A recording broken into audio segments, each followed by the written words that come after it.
Sphere होगा। Atom ने तो पहले स्फेरिकल बता दिया, और उन्होंने बोला कि जो ऊपर है, जो स्फीयर है, वो कैसा चार्ज है, एटम का स्फीयर कैसा चार्ज है, वो सारा एटम पॉजिटिवली चार्जेज स्फीयर है। This all the atom surface of atom is positive charge. ये किसने बताया था? ये बताया था हमारे जे थॉमसन जी ने, कि आपका जो सरफेस होगा वो कैसा होगा, पॉजिटिव चार्ज होगा। और इलेक्ट्रॉन कहाँ पे होंगे? इलेक्ट्रॉन इसी में क्या होंगे, ध से मिलेंगे। इलेक्ट्रॉन क्या होगा, embedded into the positive charge sphere. और कैसे बोला था कि आपका जैसे आपका वाटरमेलन हम लोग जब देखते हैं, तो वाटरमेलन को आप जब कट करेंगे, जब वाटरमेलन को आप लोग कट करेंगे तो आप देखेंगे कि क्या होता है कि ये यहाँ पे बीज रहते हैं, ठीक है, बीज इसी तरीके से सेंटराइड होते हैं। तो ये क्या हो गया, जो सीड्स हैं, सीड्स किसको रिप्रेजेंट करते हैं? सीड्स की बात करें तो किसको रिप्रेजेंट करते हैं? सीड्स रिप्रेजेंट किसको? हाँ, रिप्रेजेंट क्या है? इलेक्ट्रॉन्स को रिप्रेजेंट करते हैं, इलेक्ट्रॉन्स को। अब जो इसमें लाल कलर का होता है, लाल कलर बोलिए या तो जो सरफेस बोलिए, सरफेस बोल सकते हैं। तो जो सरफेस की बात करेंगे, सरफेस की, वो किसको रिप्रेजेंट करेंगे? पॉजिटिव चार्ज को, ठीक है। तो पॉजिटिव चार्ज का मतलब क्या हो गया? प्रोटॉन। समझ में आया? ये तो जे थॉमसन ने बोला। लेकिन ये मॉडल होता क्या है? ये मॉडल हो जाता है फेल। कैसे फेल हो जाता है उसको समझने के लिए हम एक आपको लॉजिक समझा रहे हैं कि आपका लाइक चार्ज क्या करेंगे, लाइक चार्ज क्या करेंगे, अट्रैक्ट करेंगे कि रिपेल करेंगे? लाइक चार्ज क्या करेंगे? ये रिपेल करेंगे, ठीक है। ये क्या करेंगे? रिपेल करेंगे। अब दूसरा चीज है कि अपोजिट चार्ज की बात करें, अपोजिट चार्ज, तो अपोजिट चार्ज क्या करेगा? ये अट्रैक्ट करेगा, अट्रैक्ट करेगा। Very good. अब अल्फा रेज कोई बताएगा, अल्फा रेज कैसा है, पॉजिटिव या नेगेटिव? अल्फा रेज, हाँ वेरी गुड। अल्फा रेज कैसा है? पॉजिटिव रेज है, ठीक है। बीटा रेज कैसा है? ये नेगेटिव रेज है। तो बीटा रेज पे हम लोग की जरूरत नहीं है, हम लोग अल्फा रेज की बात कर रहे हैं। तो अल्फा रेज पॉजिटिव है। अब ध्यान से बात करना है इसको। अब रदरफोर्ड ने क्या किया कि रेडियो एक्टिव सब्सटेंस लिया, ठीक ना। अब रेडियो एक्टिव सब्सटेंस लिया, उसमें से अल्फा रेज निकला। अल्फा रेज को जब पास कराया इसमें, तो उन्होंने क्या बोला कि अगर मान लो कि इलेक्ट्रॉन प्रोटॉन है, तो अल्फा रेज के हिसाब से अगर इलेक्ट्रॉन सेंटर में है तो आपका क्या होगा कि ये अगर पॉजिटिव रेज है, पॉजिटिव रेज, तो ये क्या करना चाहिए? किसी तरीके से आगे निकल जाना चाहिए, ठीक है। क्योंकि बीच में जो है सेंटर में इलेक्ट्रॉन है इम्बेडेड, तो किसी तरीके से निकल जाना चाहिए। लेकिन रदरफोर्ड ने क्या पाया? रदरफोर्ड ने क्या पाया? नहीं, ये निकलना नहीं चाहिए, रिफ्लेक्ट हो जाना चाहिए। सॉरी, ये रिफ्लेक्ट हो जाना चाहिए, क्योंकि आपका सरफेस कैसा है? पॉजिटिव चार्ज है ना। सरफेस आपका कैसा है? पॉजिटिव चार्ज है। तो अगर सरफेस पॉजिटिव चार्ज है तो आपका ये पॉजिटिव रेज आएगी तो क्या हो जाएगी? सब रिटर्न होना चाहिए, पास नहीं होना चाहिए। समझ पा रहे हैं?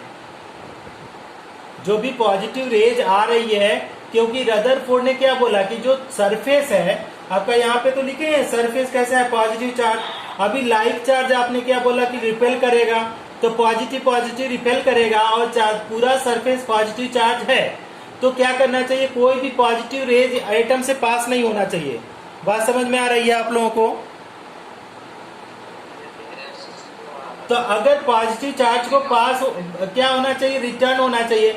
लेकिन रदरफोर्ड ने क्या पाया स्टूडेंट? रदरफोर्ड ने ये पाया कि जब कोई एटम लिया, अगर हमने अल्फा रेज को लिया, तो अल्फा रेज क्या कर रही है? 99% रेज तो स्ट्रेट पास हो जा रही है, 99% रेज स्ट्रेट पास हो जा रही है। केवल कुछ परसेंट, किसके घर से आवाज आ रही है यार? Mute your self. ये कौन है? यस यार, मॉर्निंग में तुमने 12th में भी ऐसे किया था। अच्छा, तो ये क्या कर रहा है कि लेकिन एटम में क्या बोल रहा है कि कुछ रेज क्या हो रही है कि 99% तो पास हो जा रही है। मतलब एटम का जो सरफेस है वो पॉजिटिवली चार्ज नहीं है। बात समझ में आ रही है? तो आपका जो ये क्या बोलते हैं, जे थॉमसन एटॉमिक मॉडल कैसे फेल हुआ? अगर जे थॉमसन एटॉमिक मॉडल को अगर हम लोग बात करें कि J Thomson atomic model fail हो गया, क्यों मॉडल फेल हो गया? क्योंकि अल्फा रेज स्कैटरिंग का ये नहीं प्रूफ कर पाया क्योंकि थॉमसन ने बोला कि सारा जो स्फीयर है वो पॉजिटिव चार्ज है, और जब पॉजिटिव चार्ज को हम लोग करना चाहिए तो ये क्या करना चाहिए, रिफ्लेक्ट हो जाए, पास ही नहीं होना चाहिए। लेकिन रदरफोर्ड ने क्या पाया कि सारी 99% रेज क्या हो जा रही है, पास हो जा रही है। मतलब क्या हुआ कि पॉजिटिव चार्ज स्फीयर पे नहीं है, सरफेस ऑफ एटम के ऊपर पॉजिटिव चार्ज नहीं है। क्या ये बात आप लोग समझ पा रहे हैं सारे लोग कि नहीं समझ पा रहे हैं? अच्छा, तो हम वेरी गुड वेरी गुड, अगर थोड़ा बहुत भी समझ पा रहे हैं तो बहुत अच्छी बात है। अब रदरफोर्ड ने क्या किया, अपना एक्सपेरिमेंट करने के लिए उन्होंने दो तीन चीजें बहुत अच्छी इंफॉर्मेशन दिया, क्योंकि Rutherford was the one of the greatest scientist, है ना, केमिस्ट्री में है, he was the greatest, greatest in all भी बोल सकते हैं। क्यों ग्रेटेस्ट इन ऑल हम बोलते हैं उनको, क्योंकि उन्होंने तो खुद गोल्ड मेडल लिया केमिस्ट्री में, लेकिन उनके जो 11 स्टूडेंट थे, 11 के 11 स्टूडेंट भी आपके क्या हुए कि नोबेल प्राइज से सम्मानित हुए, सेल्फ भी नोबेल प्राइज, और उनके जो जितने स्टूडेंट थे वो लोग भी नोबेल प्राइज, सारे खोज करके सारे लोगों को नोबेल प्राइज मिले। तो आप समझ सकते हैं कि how great the Rutherford was there. Okay, तो अब अब हम इसको इरेज करके रदरफोर्ड एटॉमिक मॉडल पढ़ रहे हैं। क्यों पढ़ रहे हैं, क्योंकि थॉमसन एटॉमिक मॉडल फेल हो गया। तो नेक्स्ट हेडिंग होगा कि Rutherford atomic model, Rutherford atomic model, ध्यान से समझिएगा। एटॉमिक मॉडल ये 1911 में बना था, रदरफोर्ड दिया गया था। इसी मॉडल को हम लोग क्या बोला जाता है, दो तीन और नाम से जाना जाता है, उसको भी मैं लिख देता हूं। पहला क्या है, रदरफोर्ड एटॉमिक मॉडल के बाद इसी को बोलते हैं Rutherford nuclear model. Rutherford nuclear model इसलिए बोला जाता है रदरफोर्ड न्यूक्लियर मॉडल, क्योंकि इसी मॉडल से उन्होंने न्यूक्लियस की खोज की थी। तीसरा एक और इसी को बोला जाता है रदरफोर्ड, क्या बोला जाता है, Rutherford alpha rays scattering model. Okay, Rutherford alpha rays scattering model, ध्यान से समझिएगा, ये सारे नेम सेम ही का है, तो कोई भी कंफ्यूज नहीं होगा। तो उन्होंने सबसे पहले क्या लिखा कि मटेरियल रिक्वायर्ड, तो मटेरियल रिक्वायर्ड में क्या लिया गया था, RED,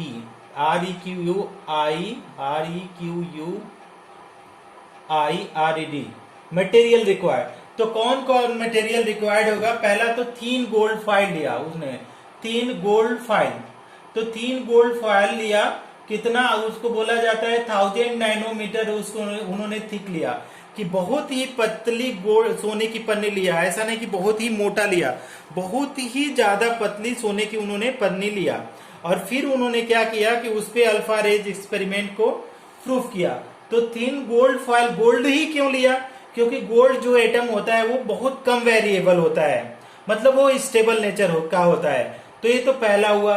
दूसरा चीज उन्होंने जो लिया अपने एटॉमिक मॉडल में, उन्होंने दूसरा लिया कि रेडियो एक्टिव सब्सटेंस लिया, रेडियो एक्टिव।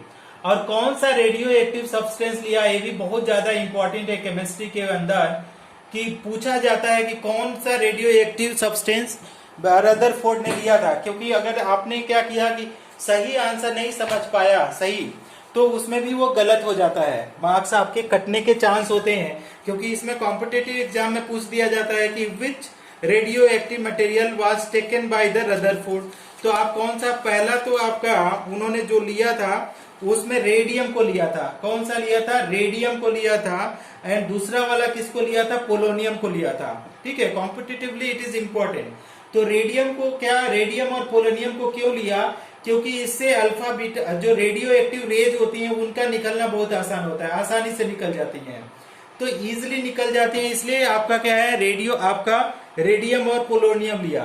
थर्ड पॉइंट की अगर बात करें, थर्ड पॉइंट, तो आपका इसने क्या बोला कि आपका लेड का, इन्होंने क्या किया, लेड चेंबर लिया, लेड चेंबर। अब आपको पता है कि रेडियो एक्टिव रेज जो होता है वो बहुत ही ज्यादा हार्मफुल होती है, अगर आदमी की स्क्रीन पे भी गिर जाए तो कैंसर प्रोड्यूस होने का बहुत ज्यादा चांस होता है। तो उन्होंने क्या किया कि सारे जो एक्सपेरिमेंट, जो रेडियो एक्टिव सब्सटेंस थे उसको क्या किया, लेड चेंबर में बंद कर दिया, जिससे कि अल्फा बीटा गामा रेज जो निकल रही हैं वो क्या करें, उसी में एब्जॉर्ब हो जाए, ठीक ना, बाहर ना निकल के आए। और जो फोर्थ पॉइंट उन्होंने लिया, फोर्थ पॉइंट, तो फोर्थ पॉइंट में क्या किया, ZNS स्क्रीन लिया, ZNS स्क्रीन। अब ZNS स्क्रीन इसलिए लिया कि जो भी आपका वेरिएशन होगा अल्फा रेज का कि किधर किधर जा रही है, तो ZNS स्क्रीन क्या है, चमक पैदा करता है। तो कहां पे ये चमक पैदा करेगा, उसके लिए उन्होंने क्या लिया, एक ZNS का स्क्रीन, जिंक सल्फाइड का स्क्रीन लिया। तो ये 4 पॉइंट तो उन्होंने क्या किया, समझाने के लिए लिया कि ये 4 पॉइंट उनके एक्सपेरिमेंट के लिए अति आवश्यक है। ठीक, कोई भी काम करने से पहले रदरफोर्ड ने क्या किया था कि उसका ड्रॉबैक समझ लिया था कि क्या लेंगे तो क्या नुकसान होगा, क्यों लेंगे, ये सब उन्होंने डिफाइन किया। अब उन्होंने क्या किया था, एक्सपेरिमेंट को ध्यान से समझिए, इसको मैं डायग्राम को, आप अगर लिखना स्क्रीनशॉट लेना चाहें तो ले लीजिए। 100 नैनोमीटर थिक ले लिया सारे लोग, स्क्रीन ले लिया, स्क्रीनशॉट। 100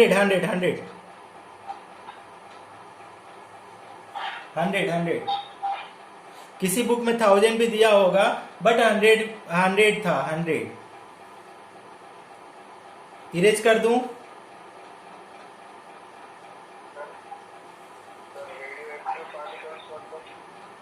रेडियम रेडियम, अब PO polonium, radium and polonium, समझ में आ जाएगा। ये कंप्यूटर अभी रेडियो एक्टिव सब्सटेंस का क्या पूछना चाहते हो, लिख दिया करो ना मैसेज में। रेडियो एक्टिव सब्सटेंस 10th में है ना, तो इसलिए इसको डिटेल में यहाँ पे थोड़ी पढ़ना है। जब आपका न्यूक्लियर केमिस्ट्री पढ़ेंगे तो वहां पे आएगा। हालांकि रेडियो एक्टिव सब्सटेंस क्या होता है, द सब्सटेंस फ्रॉम विच, उसमें क्या हो जाएगा, from which alpha comma beta and gamma rays comes out, या क्या बोलेंगे, कम्स आउट बोलिए। और क्या करिए कि वो जनरेट होते हैं, कौन कौन से rays, alpha beta gamma rays. Like example क्या है, रेडियम हो गया, थोरियम, जो भी एम ब्लॉक के एलिमेंट है, थोरियम हो गया, पोलोनियम हो गया और रेडियम हो गया। अब इन दोनों को इसलिए सेलेक्ट किया जाता है कि मोर इफिशियंट, ये क्या है, मोर इफिशियंट इन प्रोड्यूसिंग, क्या प्रोड्यूस करने में ज्यादा एफिशिएंट है, more efficient in producing alpha rays. तो अल्फा रेज को प्रोड्यूस करने में ज्यादा एफिशिएंट है, तो पोलोनियम और रेडियम को लिया गया है। समझ पा रहे हैं बात को आप लोग से, ये ओके सर। गामा रेज है with charge, neutral charge, gamma rays no charge. Gamma rays का मतलब है, गामा रेज के पास नो चार्ज है, न्यूट्रल है, इसीलिए वो स्ट्रेट चला जाता है। अगर बीटा की बात करें तो बीटा के पास नेगेटिव चार्ज है और आपका अल्फा के पास कितना है, पॉजिटिव चार्ज है। ठीक, इसको देखेंगे अभी और बाद में। इरेज कर रहा हूं इसको, जिसने पूछा था, जिन्होंने, वो आप स्क्रीनशॉट ले सकते हो। हाँ ओके, वेरी गुड। तो अब क्या कर रहे हैं, इसके देखिए 2 हम डायग्राम बनाएंगे, ध्यान से समझिएगा। 2 डायग्राम हम लोग रदरफोर्ड के लिए 2 डायग्राम बनाते हैं और दोनों को आप धीरे धीरे करके समझने की कोशिश करिएगा। ठीक, पहला जो डायग्राम है, जो आपको समझने में थोड़ा सा ये हो सकता है कि पूरे डायग्राम को हम एक रूम में करा रहे हैं, ऐसे समझ लीजिए कि इस तरीके से एक रूम है आपके पास। ठीक, इसके बाद हमने क्या लिया था कि रेडियो एक्टिव सब्सटेंस लिया। अब रेडियो एक्टिव सब्सटेंस इस तरीके से लिया, ऐसा नहीं कि नॉर्मल नेचर में अगर आप रेडियो एक्टिव सब्सटेंस लेंगे तो वो तो डिकम्पोज हो जाएगा, लेकिन हमने कहां पे लिया कि उसको लेड चैम्बर में लिया। ठीक है, लेड चैम्बर में, कि उसको चारों डायरेक्शन में उसके रेज ना निकले, क्योंकि रेज उसके हार्मफुल होते हैं। अब लेड चैम्बर में लेने के बाद इसमें से तो लेड रेज निकलेंगी, लेकिन उस रेज को हम लोग क्या करिए कि आपका इसी में आपका एक होता है कि लेड का ही एक हम लोग ले लेते हैं, क्या ले लेते हैं, फिल्टर लेते हैं, फिल्टरिंग डिवाइस होते हैं, लेड का फिल्टरिंग डिवाइस। अभी आपको हमने बताया था कि लेड क्या करता है, अगर फिल्टरिंग, लेड क्या करेगा, लेड चैम्बर की जो फालतू के रेज होंगी उसको वो एब्जॉर्ब कर लेगा, है ना।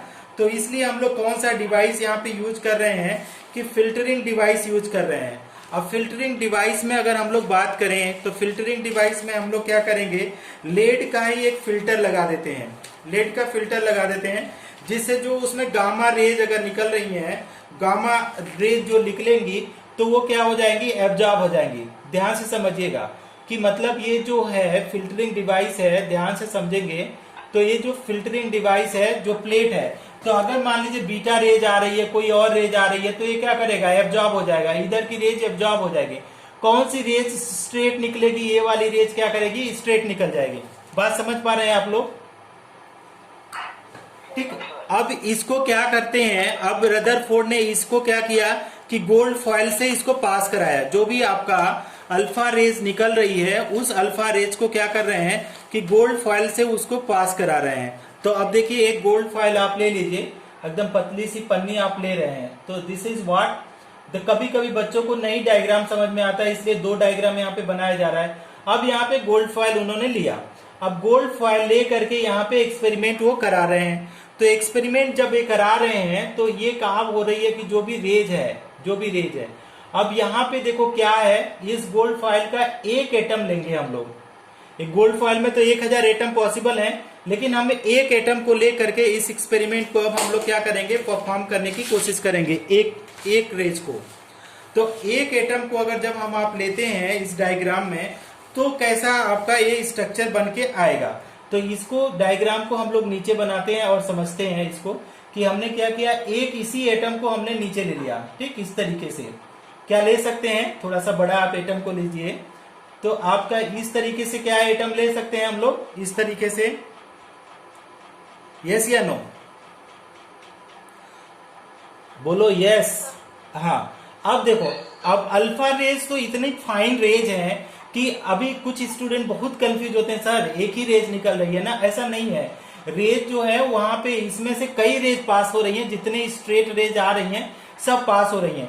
तो रदरफोर्ड ने क्या पाया, यहाँ पे स्टूडेंट क्या पाया कि कुछ रेज जब देखा 99% रेज, ध्यान से समझो आप, ये रेज देखो क्या कर रही हैं, ये सारी रेजेस जो आ रही हैं वो स्ट्रेट पास होंगी सारी, ध्यान से समझो, ये जितनी रेज आ रही हैं ये सब रेज वो क्या हो रही हैं, वो स्ट्रेट पास हो रही हैं कि नहीं, समझ में आ रहा है कि नहीं। देखो ये सारी रेज क्या हो गई, इस डायग्राम से नहीं समझ में आएगा, तो यहाँ पे सारी रेज पास हो गई। कुछ रेज थी, ठीक है, कुछ रेज थी, तो उनका क्या हुआ कि कुछ रेज डिफ्लेक्ट हो रही थी अपने पास से, क्या है, कुछ रेज डिफ्लेक्ट हो गई, और जो रेज डिफ्लेक्ट हो गई वो रेज क्या है, बहुत कम ही रेज थी जो अपने पास से रास्ते से क्या है भटक रही हैं। ठीक, इस तरीके से। और आपका क्या है, एक रेज, एक या दो रेज जो होगा, एक या दो रेज जो होगा वो क्या हो जाएगा, वो अपने रास्ते से क्या हो जाएगा, रिटर्न बैक करेगा।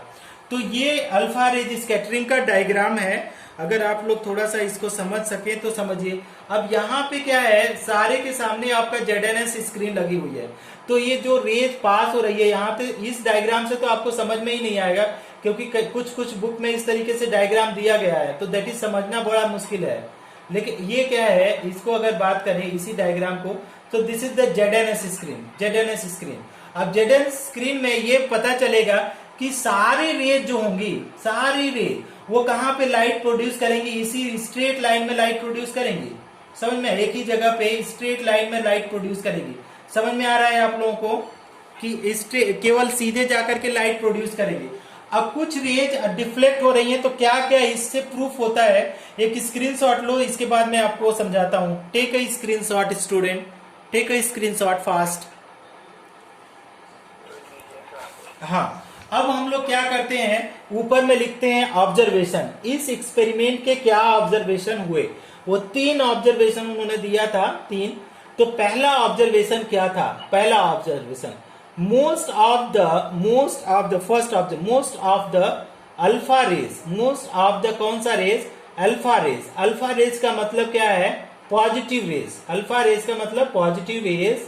ओके, अराउंड कितना परसेंट अगर बात करें, अराउंड कितने परसेंट, 99%, वो क्या हो जाती है, पास स्ट्रेट टू द एटम, वो क्या हो गए, पास स्ट्रेट टू द एटम।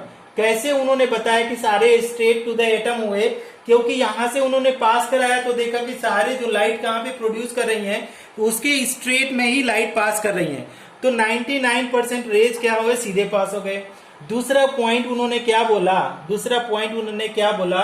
कि फ्यू रेज, अगर फ्यू रेज की बात करें कि 0.1 से कितना परसेंट, 1%, फ्यू रेज 0.1 से 1% डिफ्लेक्टेड, गेट्स डिफ्लेक्टेड, क्या बोले जा रहे हैं, get deflected from their path, अपने रास्ते से क्या करी, वो भटक गई। कितना रेज भटक गई, बहुत कम रेज आपके भटक गई अपने रास्ते से दूसरे डायरेक्शन में। और लास्ट के ऑब्जर्वेशन क्या है, थर्ड ऑब्जर्वेशन है कि very very very few rays, very very very few rays क्या हो गई, very very very few rays return back from their path, return back from their path, return back from their path, return back from their path, अपने रास्ते पे क्या हो गई कि वो क्या हो गई, रिटर्न हो गई। ठीक है, कितने 100 में है ना, 1000 में से एक, 1000 में से एक अपने रास्ते से रिटर्न हो गई। अब देखिए इसको फिर से समझिए कि 99% तो स्ट्रेट चली गई, कितना परसेंट, 99%, कितना परसेंट डिफ्लेक्ट हो गए, 0.1 से लेकर के 0.1% से लेकर के कितना परसेंट तक आप देखेंगे, 0.1% तक क्या हो गई, डिफ्लेक्ट हो गई। और ये क्या हो गया, 1 इक्का दुक्का रेज क्या हो गई कि आपके अपने रास्ते पे 180 डिग्री पे रिटर्न हो गई। बात समझ में आ रही है स्टूडेंट, ऑब्जर्वेशन समझ में आ रहा है आप लोगों को,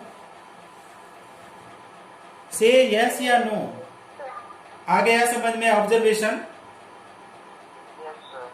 अब ऑब्जर्वेशन का क्या करो, ये हेडिंग था, ये ऑब्जर्वेशन, इस एक्सपेरिमेंट का, रदरफोर्ड के एक्सपेरिमेंट का ये ऑब्जर्वेशन हेडिंग था, observation.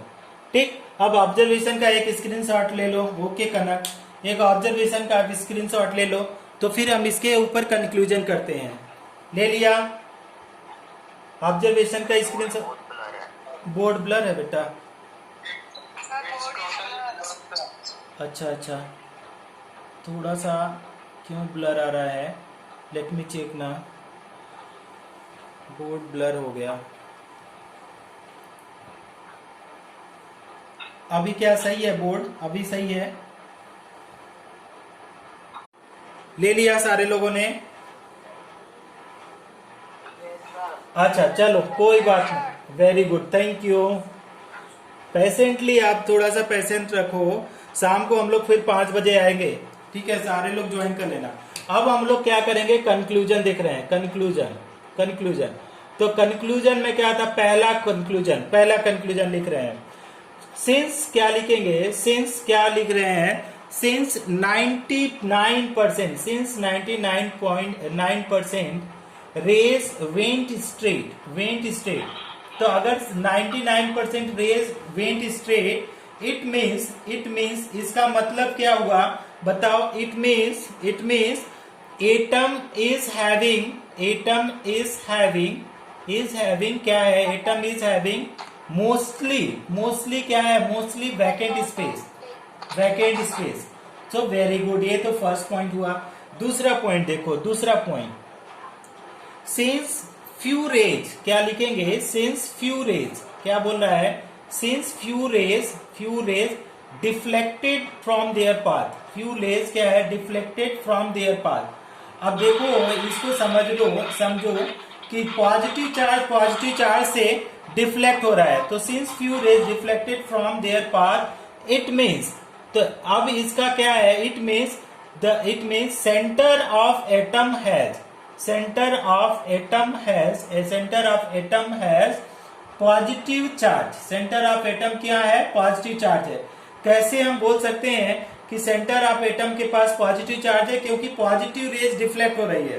Positive charge which is, उसको क्या बोला जा रहा है, उसका उन्होंने नाम क्या दिया, विच इज नोन एज क्या, उसको क्या नाम दिया उन्होंने, which is known as nucleus.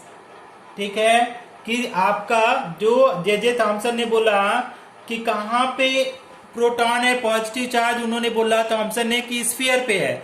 अब रदरफोर्ड क्या बोल रहा है कि since few rays deflected from their path, it means centre of atom has positive charge which is known as nucleus. Okay, nucleus समझ में आ रही है, दोनों पॉइंट सबको समझ में आ रही है,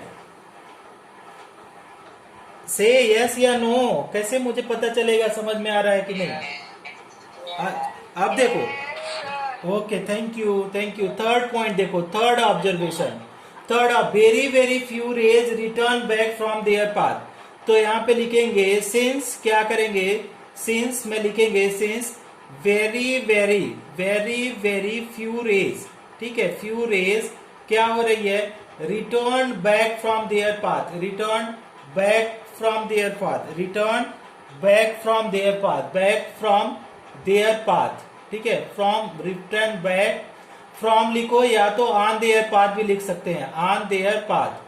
तो अगर अपने पाथ पे ही रिटर्न हो रही है 180 डिग्री, मीन्स दैट इज इसका मतलब क्या हो गया, मीन्स क्या हो गया, मीन्स द वॉल्यूम ऑफ क्या है, volume of positive charge nucleus, positive charge nucleus क्या हो जाएगा, ज्यादा कि कम, इज क्या होगा, कम या ज्यादा, positive charge nucleus is less या मोर, मोर होगा। देखो क्या है कि आपका इतना बड़ा एटम है, अब 99 तो स्ट्रेट हो चले गए 99, अब 1000 में से एक तो पास हो रहा है, मतलब एक में से 1000 यहाँ पे खत्म हो रहा है, तो किसका वॉल्यूम कम है, एटम या न्यूक्लियस का वॉल्यूम किसका कम होगा, ये न्यूक्लियस है, बोलो किसका वॉल्यूम कम होगा, कंफर्म है ना। Since very very few rays return back on their path 180 degree means the volume of positive charge nucleus, positive charge nucleus is very small, very small का मतलब निग्लेजिबल, वेरी स्मॉल क्या है, very small as compare to volume of atom, volume of क्या है, atoms. ये हुआ, समझ में आया, तीनों पॉइंट समझ में आया सबको, तीनों आपका कंक्लूजन समझ में आ गया स्टूडेंट, तीनों कंक्लूजन, ठीक है। तो आप देखो पहला कंक्लूजन कि 99% रेज पास हो गई सीधे सीधे, मतलब एटम का जो है, लिजा मिश्रा थैंक यू, तो 99% रेज सीधे पास हो रही है, मतलब उसमें वैकेंट स्पेस है। कुछ रेज क्या है, डिफ्लेक्ट हो रही है, तो पॉजिटिव रिपल्सन की वजह से डिफ्लेक्ट हो रही है, मतलब उसमें क्या है, कोई ना कोई, अगर डिफ्लेक्ट हो रही है इसका मतलब क्या है, कुछ ना कुछ पॉजिटिव चार्ज है सेंटर में, और क्या है, कुछ रेज क्या है, रिटर्न बैक हो रही है, मतलब कि जो वॉल्यूम है पॉजिटिव चार्ज का वो कितना है, वेरी वेरी स्मॉल है compare to volume of atom. समझ में आ गया। अब इसको एक स्क्रीनशॉट ले लीजिए आप लोग, प्लीज कृपया करके एक स्क्रीनशॉट लीजिए, और सारे लोग अपना क्या करेंगे, नोट्स बनाएंगे। हम किसी दिन आप सारे लोगों को स्कूल में बुलाते हैं और फिर देखते हैं कि आप लोग नोट्स बना रहे हो कि नहीं, या तो आप लोगों को 10-10 स्टूडेंट करके आप लोगों को बनाते हैं। All 3 points are clear, thank you.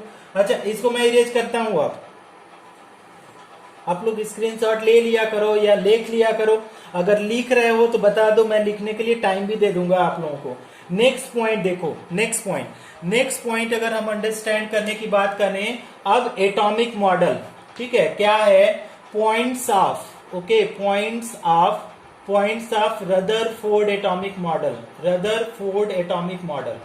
तो क्या क्या एटॉमिक मॉडल के पॉइंट है, एटॉमिक मॉडल उसको हम लोग थोड़ा सा एक्सप्लेन कर देते हैं।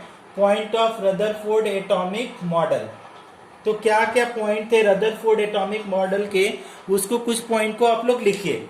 पहला उन्होंने जो पॉइंट दिया, फर्स्ट पॉइंट, जो वेरी वेरी फर्स्ट पॉइंट था रदरफोर्ड एटॉमिक मॉडल का, जो वेरी वेरी फर्स्ट पॉइंट था, वो क्या है कि इन्होंने भी बताया कि क्या है, atom is spherical, atom is क्या है, स्फेरिकल है।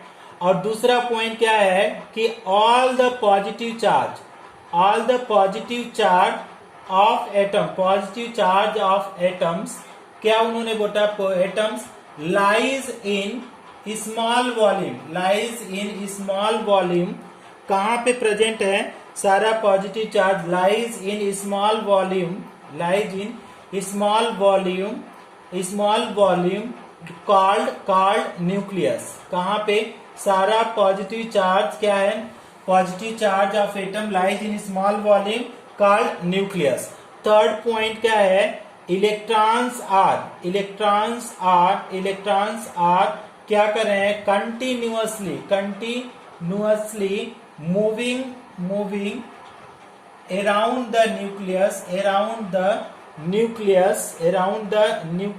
क्या है, around the nucleus on क्या है, सर्कुलर पाथ, ठीक है, on circular path known as orbit. कहां पे घूमते हैं, ऑर्बिट में। कभी कभी ऑर्बिट पूछा जाता है, तो ऑर्बिट क्या है, सर्कुलर पाथ है, ठीक। नेक्स्ट पॉइंट उन्होंने बोला कि क्या बोला, total mass of atom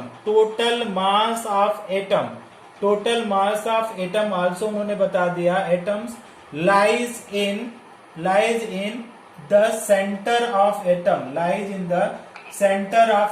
total mass जो है किसी भी एटम का, जो टोटल मास है वो कहाँ प्रेजेंट होता है, एटम के सेंटर में प्रेजेंट होता है, and that is what is known as nucleus, ठीक है। अब अगर कुछ और भी पॉइंट की बात करें, फोर्थ पॉइंट की, द वॉल्यूम ऑफ क्या बोलेंगे, वॉल्यूम ऑफ न्यूक्लियस क्या है, volume of nucleus is negligible, क्या है उसका, negligible compare to volume of atom.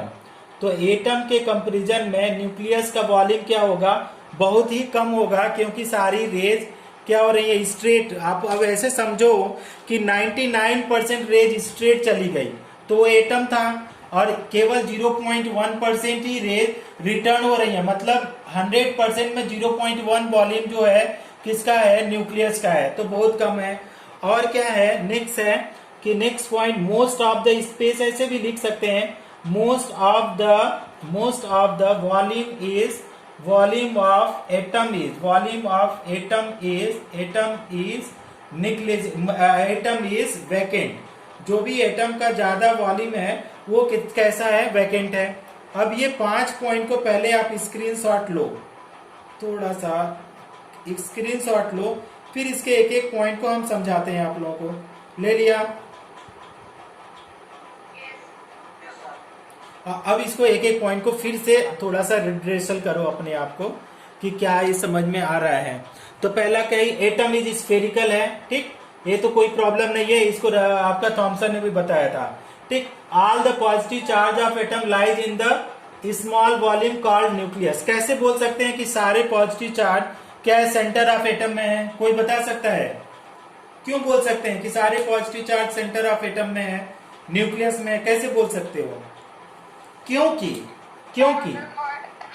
हाँ, बहुत सही, आपने सही आंसर बताया। क्योंकि जो आपका पॉजिटिव चार्ज वाला रेज था वो सारा तो चला गया, पॉजिटिव वाला रेज तो सारा चला गया, मतलब पॉजिटिव वाला रेज सब चला गया, तो जो रिटर्न हुआ 1%, जो रिटर्न हुआ 0.1%, वो वही तो पॉजिटिव चार्ज होगा। अदर पॉजिटिव चार्ज तो चला जा रहा है, पास हो जा रहा है, मतलब ये सारे निगेटिव चार्जेज हैं, जो सेंटर के अलावा जितने भी हैं वो निगेटिव चार्ज है, इसीलिए सब पास हो गया। अब क्या है, electrons are continuously moving around the nucleus on circular path known as orbit. ये भी इस पॉइंट को ऐसे समझिए आप लोग कि ऐसे अगर हम लोग, हमारे पास ये है न्यूक्लियस है, और इसके ऊपर क्या बोला है, ये क्या है, इलेक्ट्रॉन इसमें कंटिन्यूअसली क्या कर रहे हैं, मूव कर रहे हैं, ठीक ना। ये जितने हैं सर्कुलर पाथ पे इलेक्ट्रॉन क्या है, कंटिन्यूअसली मूव कर रहे हैं विदाउट लूजिंग द एनर्जी, इन्होंने बताया है।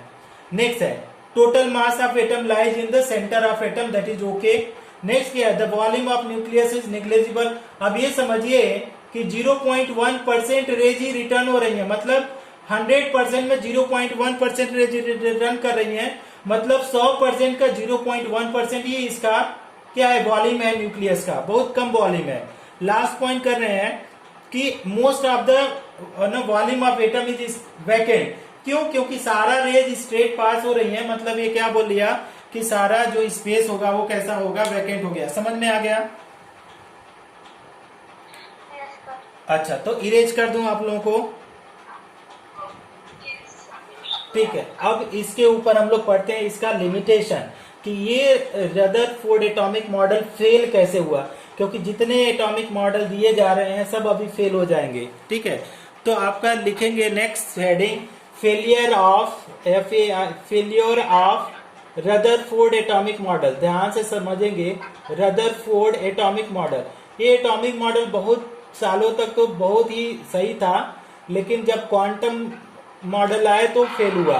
तो रदरफोर्ड एटॉमिक मॉडल क्या फेल कैसे हुआ, इन्होंने देखो क्या बताया, न्यूक्लियस ने क्या बताया कि इलेक्ट्रॉन कंटिन्यूअसली मूव करते हैं। रदरफोर्ड, अब अकॉर्डिंग टू रदरफोर्ड इन्होंने क्या बोला, अकॉर्डिंग टू रदरफोर्ड क्या बोल रहा है, अकॉर्डिंग टू रदरफोर्ड, ठीक है, अकॉर्डिंग टू रदरफोर्ड, थोड़ा सा ध्यान देंगे, पहला कैपिटल रहेगा, रदरफोर्ड इलेक्ट्रॉन कंटिन्यूअसली क्या कर रहे हैं, moving on their path, moving on circular path, और क्या बोल रहा है, without losing energy,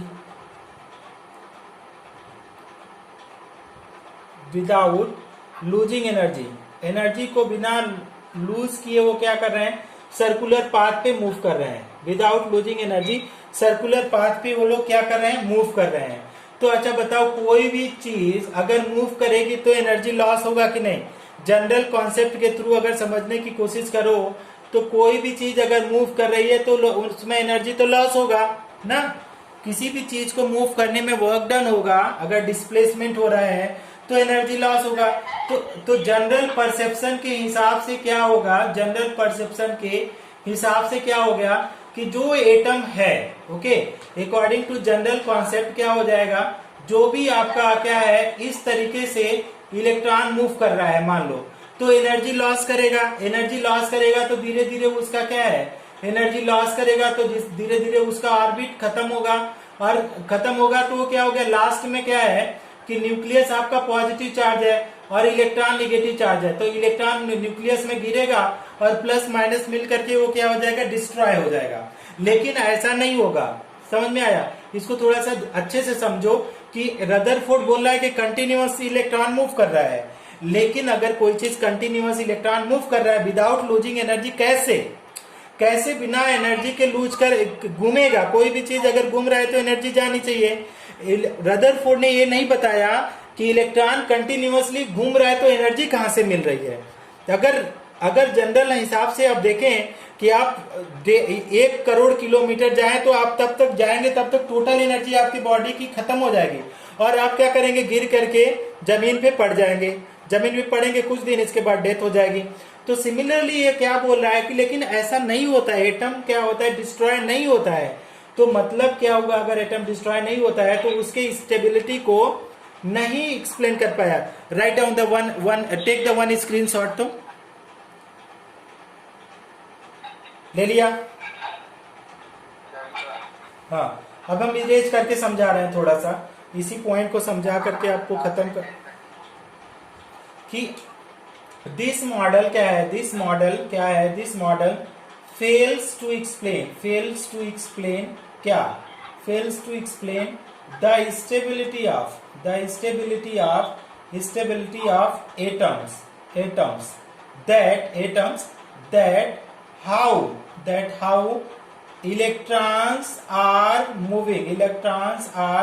continuously moving, क्या कर रहे हैं, continuously moving without loss of energy। तो ये इस मॉडल को कैसे एक्सप्लेन करेंगे कि बिना एनर्जी के लॉस के कैसे आपका ये मूव कर रहा है। हम लोग रदरफोर्ड आप बोर्स एटॉमिक मॉडल पढ़ेंगे नेक्स्ट लेक्चर में 5 बजे 5 PM। Keep in mind that is we will be attending the class at 5 PM। जो लोग नहीं अटेंड करेंगे उनका छूट जाएगा, ओके। तो आज के लिए बस इतना ही स्टूडेंट।